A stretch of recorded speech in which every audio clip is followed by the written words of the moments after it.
Hi friends, ये खबर है जोरहाट से, जहां की शिवसागर से एक बिहू टीम को बुलाया जाता है जोरहाट के पुलीबर में एक घर में बिहू परफॉर्म करने के लिए, और बाद में उनके साथ उस घर के कुछ लोगों के द्वारा मारपीट करने का अभी आरोप उठा है। हालांकि उस घर के लोग भी आज सामने आए और उन्होंने इस आरोप को नकारा है। মানে ফোনত যোগাযোগ হৈ থকাটো আৰু তেতিয়া লগে লগে কৈছে তেওঁলোকে কৈছে যে 8টা বজাত ইতিমধ্যে পাবগে লাগিব।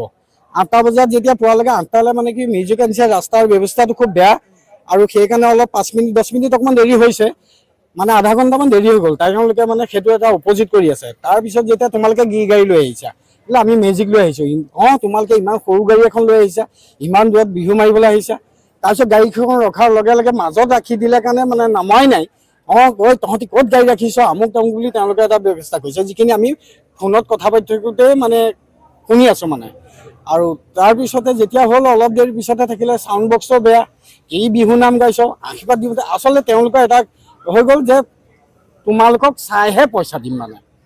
গতিকে এওঁলোকে নতুনকৈ সৰু ল'ৰা 8ৰ পৰা আপোনাৰ হায়াৰ ছেকেণ্ডেৰী ফাৰ্ষ্ট ইয়েৰ গোটেই ষ্টাৰ্টিং ল'ৰাখিনি তাৰ মাজত বিহু সংস্কৃতিটো কৰিবৰ কাৰণে আহিছে। আৰু কথা এখন যোৰহাটত সাংস্কৃতিক নগৰী ন, এই সাংস্কৃতিক নগৰীখন এই পৰিয়ালটোৱে গোটেই যোৰহাটৰ সমাজ ব্যৱস্থাটো ঘৃণনীয় কৰি পেলালে। আপোনালোকক আপোনাৰ সন্তানে লগে লগে ফোন কৰিছে যে পাপা তোমালোক আহা, আমাক ইয়াত মাৰপিট কৰিছে। আৰু গতিকে আমি তাৰ পৰা আহিছোঁ। অহাৰ লগে লগে আমি তেতিয়া আমি লগে লগে ক'লো যে তোমালোক থানালৈ গুচি যোৱা আৰু থানাত এখন 1000 দিয়া, আমি গৈ আছোঁ। এজাহাৰখন দিছোঁ। আৰু 2 নম্বৰ কথা হ'ল আমি এছআইৰ লগতো ছাৰৰ লগতো আমি যোগাযোগ কৰিছোঁ, কথা বতৰা পাতিছোঁ। এই ক্ষেত্ৰত যোৰহাটৰ সংস্কৃতি জীয়াই থাকিবৰ কাৰণে সকলোৱে যাতে জোৰ দি পেলাই আগবাঢ়ি আহিবৰ কাৰণে গোটেই সচেতন ৰাইজক অনুৰোধ জনাইছোঁ। ये थे उस बिहू टीम के पेरेंट्स, क्योंकि उस बिहू टीम में क्लास 8, 9 से लेकर क्लास 11, 12 तक पढ़ने वाले बच्चे शामिल थे। अभी हम आपको सुनाते हैं उस घर के लोगों का इस विषय पर क्या कहना है, क्योंकि उनके घर के ऊपर मारपीट का आरोप उठा है। আমি হুঁচৰি যোৱা মাতিছিলোঁ শিৱসাগৰৰ, তেওঁলোকৰ লগত আমি এইটো ইনষ্টাগ্ৰাম নে কিহত তেনেকৈ অনলাইনত মানে হেৰি আছিলে। তাৰপিছত মাতিলোঁ, মাতি পেলাই তেওঁলোকে ক'লে 7:30, 8টা বজাত আমি পামগৈ। তেওঁলোক 9:30 বজাত পাইছেহি।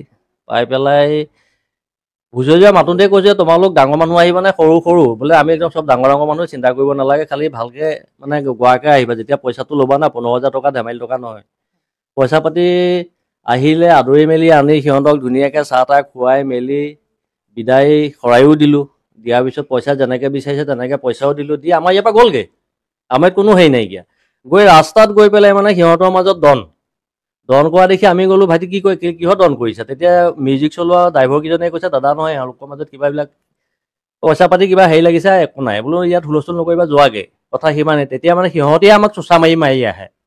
তেতিয়া বোলো ইয়াত এইবোৰ কৰিব নালাগে, যোৱাগৈ। ড্ৰাইভাৰকেইটাক ক'লোঁ যে আপোনালোকে লৈ যাওকগৈ বোলো। তাৰপিছত আমি গুচি আহিলোঁ, সিহঁতি গ'লগৈ, ক'ত গ'ল আমি নাজানো। সেইটোৱে আৰু মাৰিলোঁ। আমি শৰাই দি ৰাস্তাৰ পৰা আদৰি আনিছোঁ, 3খন শৰাই দি ৰাস্তাৰ পৰা আদৰি আনিছোঁ।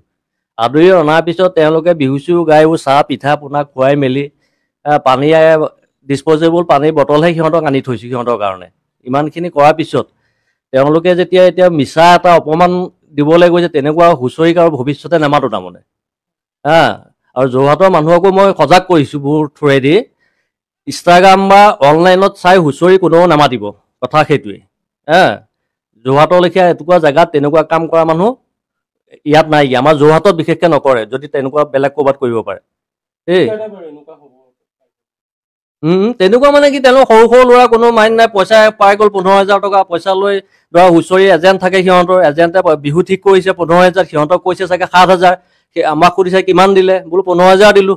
সেইবিলাকৰ পৰা গৈ ৰাস্তাত দন, সেইটোৱে কথা। মিছা মন্তব্য দিছে, কাৰণ তেওঁলোকক আমি নিমন্ত্ৰিত কৰি আনিছোঁ। নিমন্ত্ৰিত কৰি তেওঁলোক 7টা বজাত পোৱাহি, কিন্তু 7টা বজাৰ পৰা তেওঁলোক নাই পোৱা, 9টা বজাত পাইছেহি। ঠিক আছে, হ'ব, মানুহ অকণ কিবা থাকে, আমি সিমানখিনিও বুজি পাইছোঁ। বুজি পাই তেওঁলোকক আমি সন্মানে চোতালে আদৰি আনিছোঁ। লাগিলে আপোনালোকৰ প্ৰমাণ আছে, প্ৰমাণ থাকি তেওঁলোকে যিটো বিচাৰিছে সেইটো দিছোঁ। তেওঁলোকক আনিছোঁ, আনি বিহু নাচিছে, নাচি মেলি তেওঁলোকক চাহ তাহ আমি কি কৰিব লাগে কৰিছোঁ।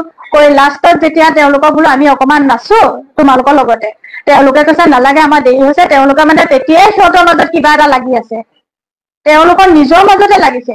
নিজৰ মাজত লাগি লাষ্টত নৰি কৈছে হ'ব বাৰু ঠিক আছে তোমালোকে আশীৰ্বাদটো দি শৰাই ভাগ লোৱা কিন্তু শৰাই ভাগ তেওঁলোকক আমি দিলো তেওঁলোকে এনে সাধাৰণ হিচাপে আশীৰ্বাদটা যিয়ে নহওক কিবা এটা দিছে আশীৰ্বাদটো দি গৈ তেওঁলোকে লাষ্টত যিজন গুৰুজনা আমাৰ তামোল পাণ যে অপদস্থ কৰিছে পেলাই থৈ গৈছে গুৰুজনাৰ তামোল পাণ যে অপদস্থ কৰিছে গামোচাখন জাতি অসমীয়া জাতিৰ সংস্কৃতি এই অসমীয়া গামোচাখন তেওঁলোকে ড্ৰেইনত পেলাই থৈ গৈছে ৰাতিপুৱা মই ড্ৰেইনৰ পৰা বুটলি আনিছো এয়া তামোল পাণ বুটলি আনিছো তেওঁলোকে একদম মিছা মন্তব্য দিছে তেওঁলোকক আমি কিহৰ কাৰণে মাৰিম এজন আমন্ত্ৰিত অতিথি আমন্ত্ৰিত লাগে বিহু আমি কিহৰ কাৰণে হেৰি কৰিম তেওঁলোকে সম্পূৰ্ণ মিছা দিশপৰীয়া হুঁচৰিত তেওঁলোকে আমি মোবাইলত চাই মাতিছিলো আৰু তেওঁলোকে এইটো কৈছে বোলে আপোনালোকৰ কোনোবা লোকে পুৰা পান কৰি আছিলে নাই সম্পূৰ্ণ মিছা কথা তেওঁলোকক আমাৰ ওচৰৰ মানুহ আছে প্ৰমাণ সখী আমাৰ ওচৰতে বিহু বুলি ক'লে গোটেইখিনি আহি পেলাই চাইছেহি তেওঁলোকক সোধক মানে ওপৰেঞ্চি অকমান আমি ঘৰৰ পৰিয়ালৰ মানুহখিনি অকমান নাচো বুলি ভাবিছো জাষ্ট 5 মিনিট 10 মিনিট আৰু তেওঁলোকে এতিয়া আপোনালোকৰ বিৰুদ্ধে আইজিটি থানাত আৰক্ষী আমি তেওঁলোকে দিয়ক কি দিয়ে দিয়ক আমাৰ প্ৰমাণ আছে গৈছে আইজিটিলে কেছ দিব আপোনালোকৰ গৈছে কেছ দিব তেওঁলোকৰ ওপৰত কি কৰিবলৈ গৈছে আহিলে গম পাম গৈছে তেওঁলোকে তাৰমানে সম্পূৰ্ণ মিছা কথা কৈছে তেওঁলোকৰ যদি প্ৰকৃত তেওঁলোকে বিহু হতে এয়া গুৰুজনাৰ তামোল পাণ যোগ তেওঁলোকে অপদস্থ কৰি পেলাই থৈ গৈছে কিমান টকা তেওঁলোকে 15,000 টকা ডিমাণ্ড কৰিছে 15,000 টকাই আমি দিছো 15,000 টকাই দিছো